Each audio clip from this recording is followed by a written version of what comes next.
오늘 설교 제목을 약속과 기쁨이라고 하는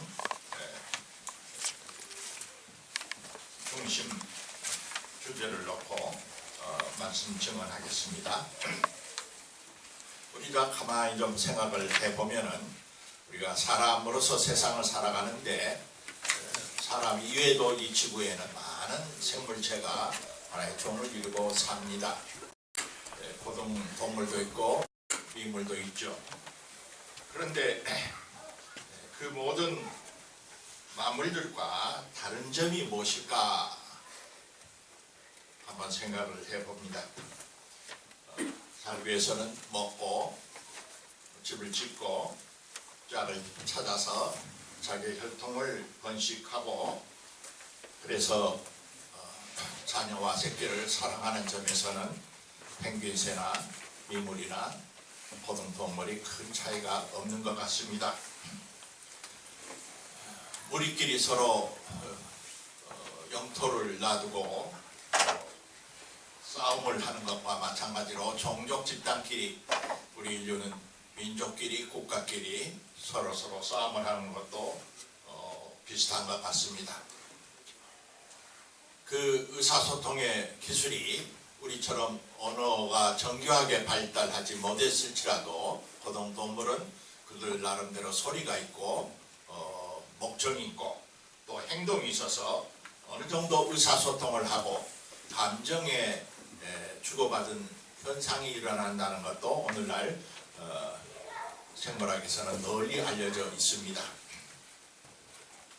이러한 모든 것들은 비록 그 수준에 있어서 깊이나 질적인 차이는 조금씩 날는지 몰라도 대동소이한 면이 있다고 볼 수 있습니다.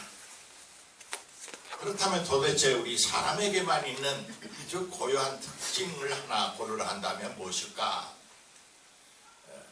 오늘은 그것은 약속할 줄 아는 생명체다. 약속이라고 하는 이상한 현상에 대해서 우리가 주목을 했으면 합니다. 약속을 할 수 있는 것은 코끼리와 코끼리가 사자와 사자가 약속을 할 수 없죠.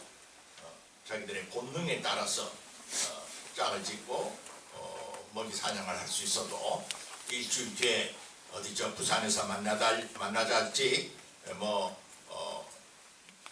잡은 고기를 오늘 뒷다리 하나를 나한테 양보하면은 일주일 뒤에 그 3배를 너에게 주겠다 할지 이런 약속을 하는 것을 우리는 본 적이 없다고 말입니다. 약속이라고 하는 것이 이루어지려면은 전혀 다른 차원으로서의 소위 우리가 인격적 생명의 존재로서 업그레이드가 되지 않으면은 약속이라는 것을 할 수가 없게 됩니다. 그러므로 약속한다 하는 것은 존엄한 인격 대 인격, 침범할 수 없고 침범 당해서도 안 되는 아주 그 신성한 인격적 존재의 세계에서만 일어날 수 있는 일이다 말입니다. 그러므로 약속을 한다는 것은 자연히 거기에 성실성이 무엇보다도 요청이 되고 약속한 당사자들끼리 책임이 지어지는 것이고 손해를 볼지라도 신실하게 성실하게 진실하게 그 약속을 지키려고 하는 노력이 없이는 약속이라고 하는 이 신비로운 생명 현상은 있을 수도 없고 존속될 수도 없습니다. 그런데 신비롭게도 이 약속이라는 것은 인간의 생명 진화 단계에서 나타난 그러한 어떤 한 삶의 현상이라고 성경은 보지 아니하고 하나님의 가장 깊으신 속성, 하나님의 신적인 속성 속에 이 성실함이 있기 때문에 거기에 약속의 모든 것들이 기초하고 있다 이렇게 고백을 합니다. 시편에는 이스라엘 백성이 중동의 약속 국가로서 고난도 많이 당하고 험한 인생의 역사를 살았지만은 그들의 전 역사를 뒤돌아보면서도 가장 많이 그들의 입을 통해서 민중들이 노래하는 것은 하나님의 선하시고 인자하시고 영원히 성실하심을 찬양하자 하는 것이었습니다. 시편 89장 1절만 봐도 내가 여호와의 인자심을 영원히 노래하며 주의 성실하심을 내 입으로 대대 알게 하리라. 예, 주의 성실하심을 대대 알게 하겠다 하는 그러한 고백이 시편 여러 곳에서 나오고 있습니다. 이 약속과 성실, 이 약속을 지키는 그 믿을 만한 그분의 그 신실성을 순수한 우리말로 미쁘다, 그는 미쁘시다. 일상생활에서는 잘 쓰지 않는 말이지만은 우리 신약 성경에 미쁘다라고는 중요한 단어를 살려놨습니다. 영어로 말하면 believeful, 믿을만하다, 신실하다, 진실하시다, 변함이 없으시다, 그런 뜻입니다. 그렇게 이론적으로 말로서 살지 아니하고 실질적으로 약속이라는 것이 무엇인지를 몸으로서 살고 간 우리 동시대의 한 그리스도인, 우리의 신앙의 선배를 오늘 이 시간에는 한번 소개를 하려고 합니다. 그분을 아시는 분은 아마 우리 정장로님은 잘 아실 것 같은데 생전에 많이 뵐 때가 있었으니까요. 1910년에 태어나셔서 한일 합방할 때 태어나셔서 1998년에 타계하신 최태석 장로의 일화를 오늘 설교에 여러분에게 소개하고 싶습니다. 이분의 기업 철학, 이분의 신앙심, 이분의 이 정직한 일화는 거의 신화처럼 지금 되어 있습니다. 최 장로께서 남기신 두껍지 않은 자서전이 있는데요. 사랑에 빚진 사람이라는 것입니다. 자기 일생을 뒤돌아보면서 자기는 사랑의 빚을 많이 지고 인생을 산 사람이다라는 그런 소박한 고백인데요. 얼마 두껍지 않습니다. 기회가 있으시면 한번 읽어보시기를 바랍니다. 그분은 1910년 한일 합방이 되던 해 평양 북도 정주 땅에서 태어났습니다. 농부의 아들로, 가난한 농부의 집안에서 태어났어요. 그때는 그분만이 아니라 대부분의 한국 국민의 80, 90%가 가난했죠. 왕실들이나 양반 높은 지주들만 빼놓고. 그래서 공부를 일부러 많이 하신 분이 아닙니다. 당시 그래도 개화바람이 일찍 평양 남북도 쪽으로 불어와서 소학교를 졸업하고, 당시에는 이제 소아고등학교라고 하는 건 지금 말하면 중고등학교인데요. 중고등학교가 따로따로 떨어지지 않고 5년제로 되어 있었죠. 오산 고등고등학교, 지금 저 유명한 함석헌 옹인 그 학교를 나왔고, 주기철 목사가 그 학교를 나왔고, 한경주 목사가 그 학교를 나온 남강 이승훈 선생이 자기 전 재산을 들여서 세운 정주 땅의 오산 학교를 4년 중퇴하신 분입니다. 그것이 그분의 학력 전부시다. 5년 그 중퇴라고 그렇게 학력이 나온 거 보니까 아마 졸업을 다 미처 못하신 것 같아요. 가난해서 그랬던지. 공부는 잘하셨다고 그럽니다. 요즘 말로 말하면 쉽게 말해서 가방끈이 작다고 말입니다. 그분은 전문학교를 다닌 적도 없고 대학을 다닌 적도 없고, 고등학교, 요새 말하면 중고등학교 6년 가정의 학력에도 못 미치는 당시 오산학교, 오산중학교 4년을 졸업한 것이 그분의 학력 전부입니다.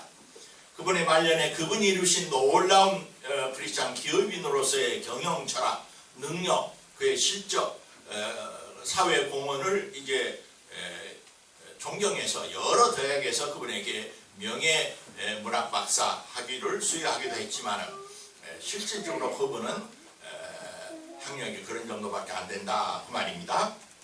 그러나 이 오산학교에서 그는 위대한 크리스찬의 인격자 남강 이승훈 선생을 만났고, 저 유명한 민족주의 애국자 고당 조만식 장로를 만나서 그의 인생관이 거기서 형성이 되었던 것입니다. 그분은 그 뒤에 한신대학교, 바로 우리 대학교, 그리고 옆에 있는 크리스찬 아카데미, 조금 가면 우리 미아 역에 있는 신일학교 학교 재단 이사를 지냈고, 대학으로서는 경희대 재단 이사를 지냈습니다.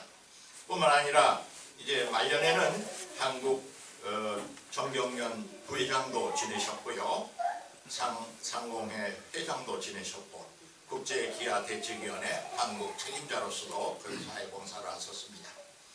근데 그분의 일생일대의 제일 큰 업적은 인천에 있는 한국 유리공업 주식회사라고 하는 유리를 만드는 그 공업 기업에 한 25년 전신전력을 투수하셔서 오늘날 우리 한국에 여러 건물을 짓고 아파트를 짓는데 대부분의 유리가 거기서 나오는 것입니다. 그분은 한국의 해변가에 모래가 많이 나온다는 것을 알고, 그 속에 있는 특히 석영, 교소 등의 여러 가지 물질들을 무궁무진하게 가지고 있으니까 그것을 통해서 좋은 유리를 만들자고 뜻을 씌웠습니다. 제가 어린 시절만 해도 유리가 이렇게 좋지 않았어요. 유리가 그냥 유수소에 공기가 들어가서 쉽게 깨어지고 투명하지도 못하고, 뭐 이중유리, 뭐 방음장치하는 유리, 이런 게 전부 최태석 장로의 기업의 연구 결과 나왔습니다. 그리고 오산학교나 제가 이 학교에 근무하는 기간 동안에 아는 것인데, 이 학교나 이 건물 유리를 끼는데 돈이 없습니까? 학교가, 기독교 학교가. 그분에게 가서 부탁을 하면은 시중은행 가격에 시장 가격의 약 30% 정도 받고 유리를 제공을 해주는 그런 놀라운 공헌을 많이 하신 분입니다. 그의 유리공업뿐만 아니라 그분의 그 기업인으로서의 인격, 근데 그분 독투자는 장로로서의 그분의 신앙심은 제게에 있어서도 거의 신하처럼 되어 있습니다. 그분은 88세로 세상을 떠났습니다마는 참으로 우리가 본받아야 할, 특히 오늘 이 약속과 믿음에 대한 주제를 설교할 때 제가 이분을 여러분에게 소개한 이유가 여기에 있습니다. 한 일화를 들어서 구체적으로 소개를 하겠습니다. 처음부터 그분은 큰 기업을 하신 분이 아니었시다. 빈손으로 기업을 일으키려니까 얼마나 어렵겠습니까? 그래 이제 일제시대부터 북한 쪽에서 분단되기 전에 일제시대부터 이제 작은 기업을 일으키기 시작했는데, 만주 지역에서는 콩이 많이 났어요. 콩이. 그래서 콩재배를 한 것을 이제 도매로 수고를 해서 받아다가 중국 사람들에게 파는 그런 이제 회사를 만들었습니다. 이분은 일본어와 중국어를 유창하게 해서 기업에 큰 도움을 얻었다고 합니다. 그런데 그렇게 일을 하고 있는 도중에 일본의 큰 상사로 상무국과 만주에 진출해 있었던 미쓰이나 미쓰비시로부터 우리 차량으로 말하면은 50톤, 60톤 차량 60대, 70대의 엄청난 분량의 콩을 넘겨줄 테니까 이것을 알아서 이제 처리를 하라고 하는 그런 공급의 계약을 하게 됐어요. 처음으로 맞이하는 큰 기업의 기회였습니다. 당시는 이제 상거래 관행이 그런 어떤 신용을 위주로 하고, 물론 담보를 위주로 하지만은 계약금을 오늘날 걸듯이 건대 만보득하게 계약을 이행할 수 없게 되면은 위약금을 물어서 계약금을 건 것에 약 2배 내지 3배를 위약금으로 물면은 상인들 세계에서 기분은 좋지 않지만은 그럴 수 있는 일로 관행으로 여기던 그런 상거래 세계였다고 그럽니다. 그런데 놀랍게도 그 물건을 이제 콩을 그렇게 엄청난 분량을 이제 사도록 계약을 다 맺은 다음에 그것을 이제 받아서 중국인들에게, 중국 어느 상인에게 넘겨주기로 이제 재계약을 했는데, 재계약을 한 지 얼마 되지 않아서 그때 여러 가지 국제 아마 전시 문제나 정치적인 무슨 이유가 있었겠죠. 콩값이 갑자기 기하급수적으로 뛰는데 무려 3배, 4배, 5, 10배로 막 뛴단 말이에요. 당시에 이 사람의 그 자서전을 보면은 계약금을 얼마를 줬단 말은 아니 했는데 계약금을 2배를 통상적으로 물어주고 미안합니다. 이번 계약은 없는 것으로 합시다. 이렇게 계약금을 물어주더라도 20만 원 이익에 이익금이 생기는 큰 거래였다고 합니다. 당시 쌀 한 가마가 5원이라고 그게 기록되어 있더라고요. 그래서 나눠보니까 20만 원이면은 4천 가마니, 쌀로 4천 가마니. 요즘 돈으로 계속하면 한 가마니 15만 원 잡고 약 60억의 이익을 얻는 큰 장사란 말이에요. 이 사람이 손이 컸거든요. 인물도 크고. 네. 그런데 이 사람은 아까 말한 오산학교에서 난강과 고당 선생을 통해서 기독교인의 신앙 양심, 약속을 지키고 성실해야 한다. 인격의 진실성을 위해서는 안 된다 하는 신조를 받고 살아왔는데 이 큰 거래 앞에서는 그 사람의 마음도 흔들렸다고 그럽니다. 쉽게 오지 않는 기회 천신만고가 빠지 않는데 그 약 60억 상당의 큰 이익을 이제 얻게 되면 그것을 바탕으로 해서 제대로 기업 활동을 해보겠는데 이것을 포기하기가 결코 쉽지 않았다는 겁니다. 그리고 당시 관행상 두세 배 위약금을 물어주고 미안하다고 하면은 아까 말한 대로 뭐 뒤에서 죽일 놈 살릴 놈 하지는 않는 그런 관행이었는데 그러나 이 사람은 이제 고민하다가 지금 만주에 가면 그게 봉천이라는 옛날 도시가 있어요. 그게 서탑교회를 다녔는 것 같은데 그게 목사님하고도 가서 상담을 솔직히 했답니다. 이런 난경에 있는데 내가 솔직히 고민을 합니다. 어떻게 했으면 좋겠습니까? 또 그때 목사님도 난감해하면서 적지 않은 큰 돈의 이익을 얻을 건데 그걸 가지고 그 당시에는 최장로가 아니었겠죠. 제 집사가 뜨드는 일을 하는 것도 참 좋을 것 같은데 역시 약속을 어긴다는 것은 참 그리스도인으로서 떳떳하지 못하고 어째 될지 모르겠습니다 하고 짬짬하더라는 거예요. 시원하게 이렇게 하시오 하고 결론을 안 내려주더라는 거예요. 근데 최태섭 장로가 스스로 아무리 기도를 해도 하나님의 응답은 없고 마음이 편하지 않다는 거예요. 마음이 평안하지 않아요. 그 위약금 물고 60억을 벌라고 그렇게 결단을 그래 볼까라고 하는 생각을 안 한 건 아니라는 겁니다. 그렇게 했는데도 불구하고 마음이 평안하지 않고 계약을 한 중국인의 얼굴이 기도하는 가운데 또 떠오르고 그래서 결론적으로 이 최태섭 집사는 당시 집사는 그 중국인을 찾아가서 계약대로 당신이 이 물건을 인수하시오 했답니다. 근데 그 중국인이 너무나 의외로 깜짝 위약금을 갖고 와서 물리자 혼종을 하려는데 돈이 한두 푼도 아니고 60억의 이익이 오가는 문제를 그렇게 선뜻하니까 처음에는 믿어지지 않아서 어쩔 줄을 몰라 했고 감동한 나머지 그러면은 최씨께서 이 위약금을 내고 이렇게 해도 되는데 이렇게 호의를 베푸시니 이익금 나오는 것은 절반씩 나눕시다. 그렇게 제안을 했을 때도 이 최태섭 집사는 아닙니다. 장사라는 것은 이익을 볼 때도 있고 손해를 볼 때도 있는 거죠. 이번에는 당신이 호기를 잡은 것이니 그렇게 인수하시오 해서 그것을 그렇게 일을 처리했다는 것입니다.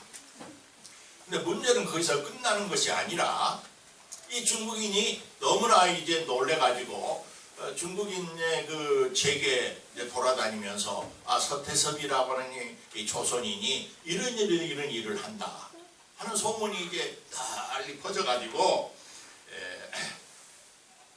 많은 중국인의 이제 상공인 회에서부터 여러 가지 중요한 물품 거래가 있거든. 최태섭 씨를 통해서 조선인 최태섭 씨를 통해서 해라 하고 중국 사람들은 한번 신용을 주면은 끝까지 신용을 지키는 그런 민족적 품성이 있어요. 오랜 수천 년 동안 상거래에서도 그렇답니다. 특히 손이 큰 상업인들, 기업인들은 그것을 생명처럼 여긴답니다.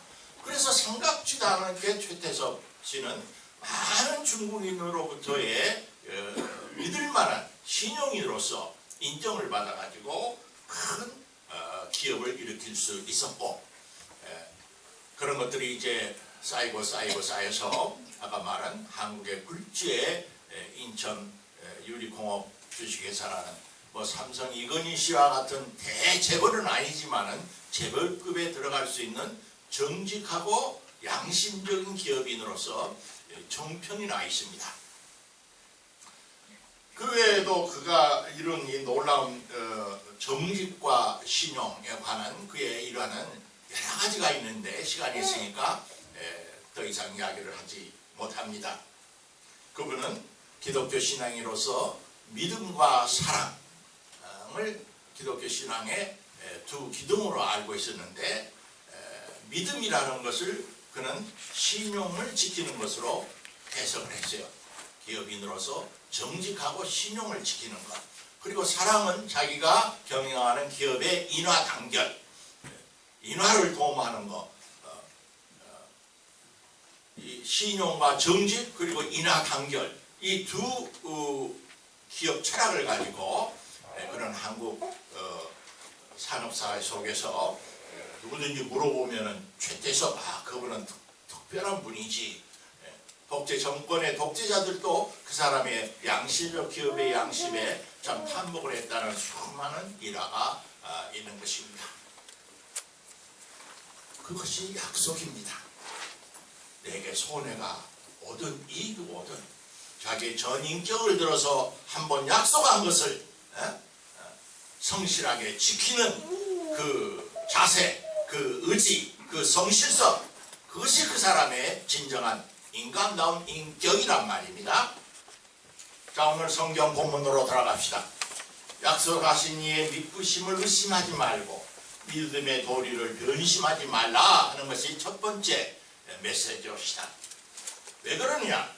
하나님이 신실하시고 성실하시고 변함없으시고 믿으실 만한 분이라는 거예요. 그래서 이 태초의 천지 만물의 창조 때 당신께서 한번 피조물들에게 내가 너희들의 은혜롭고 자비로운 창조주 하나님의 아버지가 되리라 하시고 약속하신 그 당신의 그 약속을 태초부터 영원까지 지키시는 분이라는 거예요. 그런데 인간은 그 하나님의 성실성을 믿지를 못해. 그 진실성을 믿지를 못해. 하나님이 살아계시면 하나님 진실이 어디서 세상 돌아보니까 온갖 거짓말하고 못된 짓을 하고 약속을 안 지킨 놈이 잘 먹고 잘 살고 그렇게 하는 사람들은 고생만 당하던데 뭐 그런 것이 어디 있어? 하나의 하늘과 땅 사이의 천지지간에 공의가 어디 있어? 신실이 어디 있어? 응? 그건 종교인들이 그저 하는 말이야. 이런 유혹이 오늘 기독교인들 사이에도 연병처럼 먼저 들어가서 오늘 예배를 드리고 있는 우리 자신들도 하나님의 신실하심을 믿지 아니하는 불신자들이 되어 있지 않나 반성을 해야 한다 말입니다.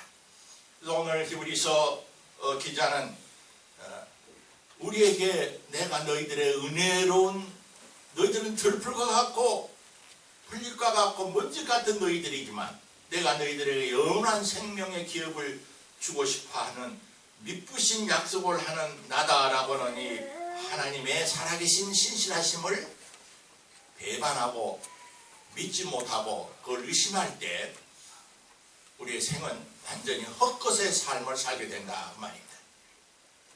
그래서 오늘 첫째 이 히브리서 기자는 믿음의 도리를 변심하지 말고 성실하게 너희들도 하나님을 믿는 그 믿음을 견지하라 하는 것이 첫 번째 공부였어요. 둘째는 뭡니까?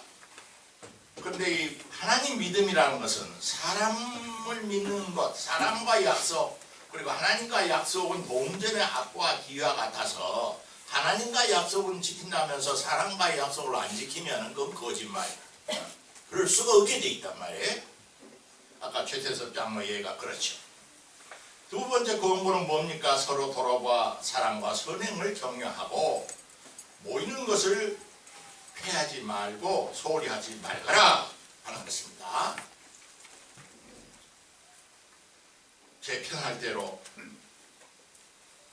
신앙생활 하지 말라는 말이죠. 한마디로 말해서 자, 그리스도인으로서 구체적으로 생각을 해봅시다. 성수주의를 하는 것은 해도 좋고 안 해도 좋은 것이 아니옵시다. 성서 속에는 다른 모든 날은 너희들이 활용해서 살되 거룩한 주일날 하나님의 백성으로서 들어온 이상, 하나님을 믿기로 약속한 이상, 주일날은 예배 드리는 몇 시간을 성별해서 그렇게 지키라는 거예요. 그것이 성수주일이란 말이에요. 그런데 성수주의를 지키는 이 약속, 처음에 그렇게 하겠습니다 하는 약속을 안 지켜. 아파서 안 지키고 아파서 안 지키고 큰일 나고 시집가고 장가가고 뭐 여러 가지 형편이 있다고 제멋대로 해. 교회의 직분을 맡아서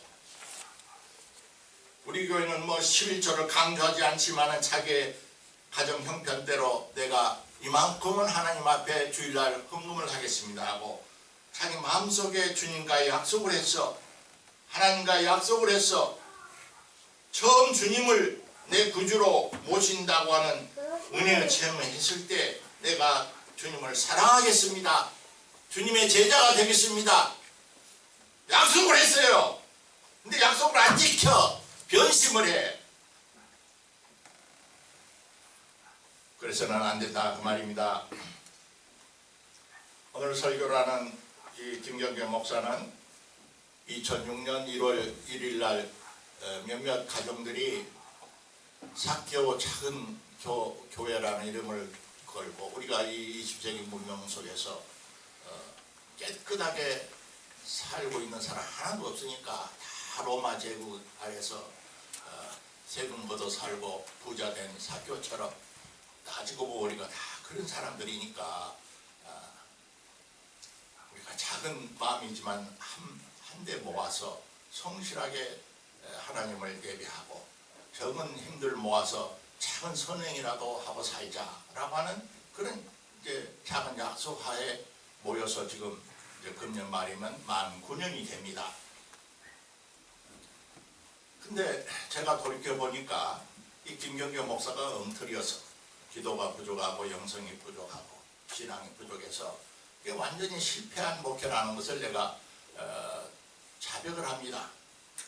성수주일 하나 제대로 하는 교인을 만들지를 못했어요. 교회 한번 우리 교회 몇 주간이라고 전하던 교인들만 다 합하면은 200명, 300명이 더 될 거예요. 여기 앉아있는 우리 전체 교인이 오늘날 40명, 50명 선에서 왔다 갔다 해요. 이건 김경재의 목회가 실패했다는 것을 의미합니다. 우리가 사무엘서를 보면 3장에 그런 말이 나오죠. 그때는 예루살렘 성전이 지어지기 전에 각 지방마다 이제 이스라엘 백성들이 모여서 예배드리는 성소가 있었는데 실로라는 성소에 엘리라고 하는 오래된 제사장이 있었습니다. 그러나 엘리가 이제 늙어서 눈이 점점 어두워져 가는데 성소에 제단 앞에 등불은 아직 꺼지지 않았고 젊은 사무엘이 에봇을 입고 늙은 사울 제사장을 도와서 제단을 섬기고 있더라라고 하는 그런 구절이 나옵니다. 그래서 제 심정이 꼭 그와 같습니다. 옛날 엘리처럼 눈이 어두워진다는 것은 육신의 눈이 어두워질 뿐만 아니라 정신적 심령의 눈도 많이 어두워지고 제단의 불은 아직 켜져 있어. 사교 작은 교회란 교회가 우리만 아는 교회가 아니옵시다. 이미 인터넷을 통해서 온 세계, 온 전국에 다 알려져 버렸어요. 어제 그제도 성 프란시스코 교황의 방한의 의미를 주제로 해서 기독자 교수협의회가 종로가에서 모였는데 가톨릭 신부들과 수녀들과 개신교 여러 분들이 모였는데 그 강사가 주저하는 사람이 저는 깜짝 놀랐어요. 맨 뒤에 앉아 있었는데 샷교 작은 교회를 예로 들더라고요. 이런 교회가 있습니다. 모두들 밖에서는 우리 교회를 바라보고 기대를 하고 오늘날 교회가 한국 교회가 여러 가지 문제를 앓고 있을 때 특히 작은 교회에서 참다운 교회 모습을 보기를 갈망하는 수많은 눈들이 있는데 우리 자신의 모습은 이 모양 이 꼴이어서 제가 그래서 참 슬프고 마음의 비통함과 책임감을 금할 수가 없습니다. 그래서 다른 교회 말씀을 드리겠지만은 말이 나온 김에 저는 이제 엘리처럼 이제 눈이 어두운 이제 제사장이 되어서 금년 12월 말로 모든 공적인 목사로서의 책임에서 완전히 뒤로 물러나고 이제 젊은 사무엘과 같은 우리 방효상, 김현만, 최은태 이 젊은 사무엘이 세 분이나 계시니까 그분이 마음과 뜻을 합해요. 이 재단의 불을 더 밝히고 지켜나갈 것을 믿고 저는 여러분과 함께 제가 어디 딴 데를 간다는 것이 아니라 여러분과 함께 평신도 자리로 낮아져서 교회를 섬기고자 그렇게 마음을 작정을 했습니다. 9년 만에 목표 실패를 제 자신으로 책임으로 돌리고 저는 내려가려고 합니다. 여러분은 어때야 하느냐? 오늘 히브리서 공고대로 서로 돌아보아 사랑과 선행을 격려하고 모이기를 피하지 말고 열심을 내라. 예수께서 부탁한 그 당부를 무시하지 마세요. 내가 온 것은 섬김을 받으려 하는 것이 아니라 섬기려 하고 모든 사람의 대속물로 주려 함이라고 했다. 형제 자매를 자기보다 낫게 여기고 자기를 돌아보아 번들어 이웃 형제들의 어려움도 돌아보아 나의 기쁨을 충만케 하라 하는 바울 사도의 공고대로 우리가 살고 있습니까?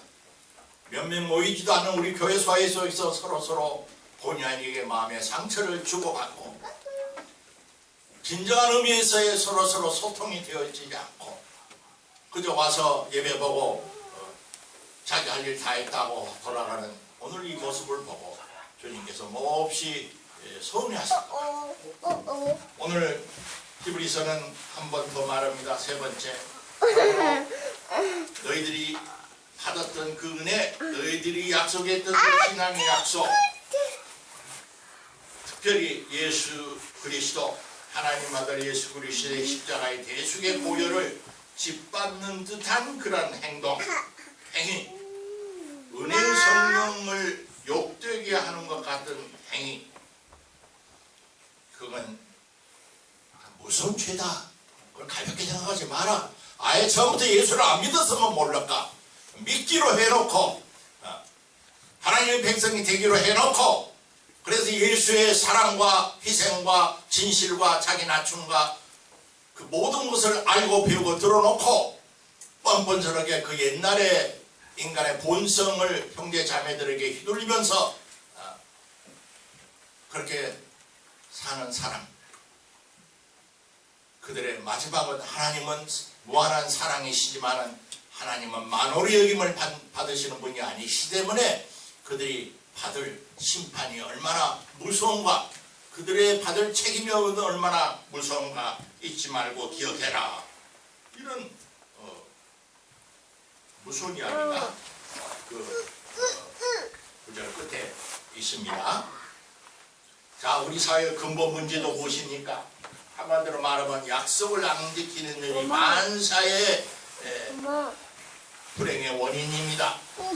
남북관계가 요즘 극락하지요. 왜 그럽니까?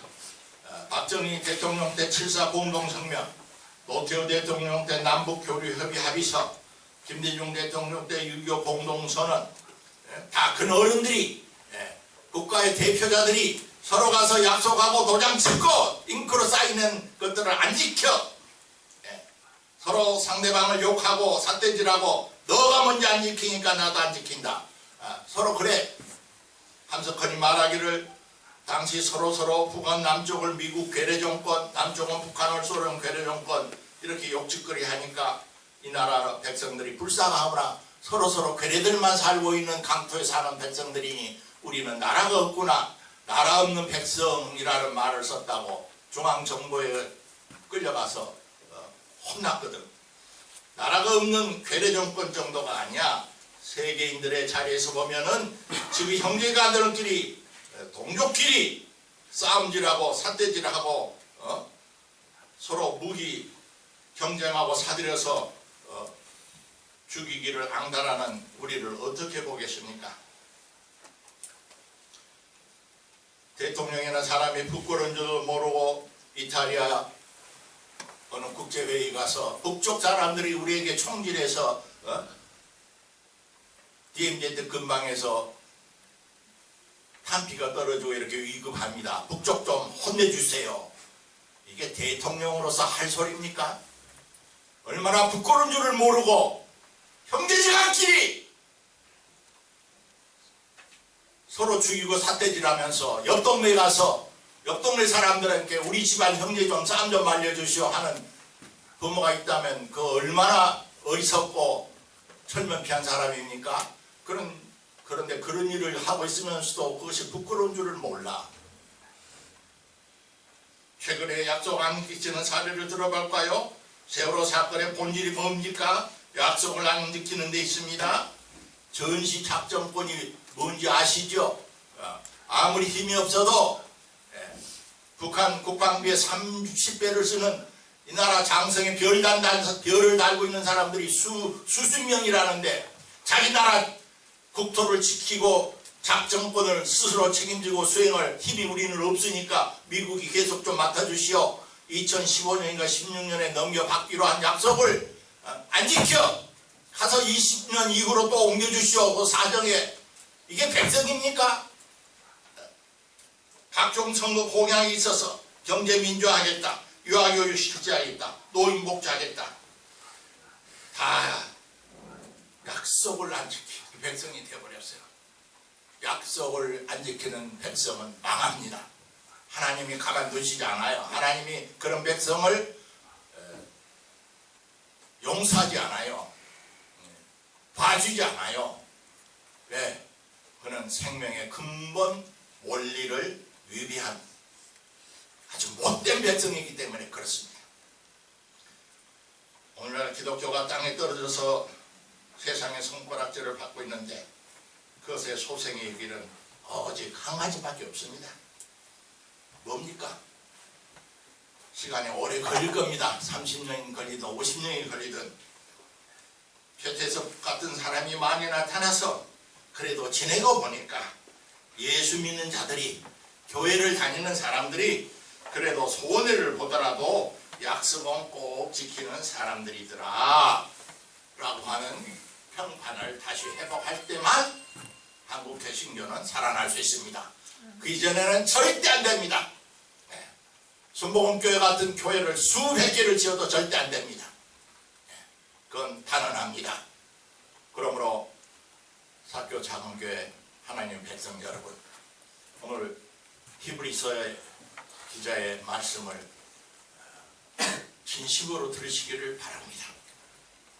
약속과 믿으신 하나님을 신뢰하시고 그렇게 바르게 응답하도록 우리 앞에 본을 보이신 예수를 더 사랑하시고 여러분을 공고 권면하시고 계속 우리를 위해서 기도하시는 성령님의 단식 소리를 들어서 우리 사교 작은 교회가 작지만은 사랑과 은혜와 진실과 성실이 넘치는 그런 교회 되기를 간절히 주님의 이름으로 기원합니다. 아멘. 기도합시다.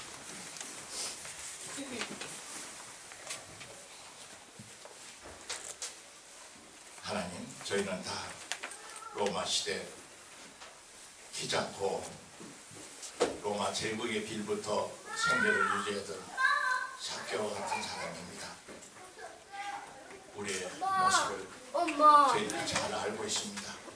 교만하지 않게 하시고 예수 그리스도의 대속적인 사랑과 은혜 안에서 거듭나는 신자들 되게 하시고 성령의 공과 격려를 받아 열심히 모이기에 힘쓰고 성수주의라고 성도끼리 서로 존경하고 따뜻한 우애 음화를 주고받는 신자 공동체 되도록 축복하여 주시옵소서. 예수 그리스도 이름으로 간절히 기도하옵나이다. 아멘.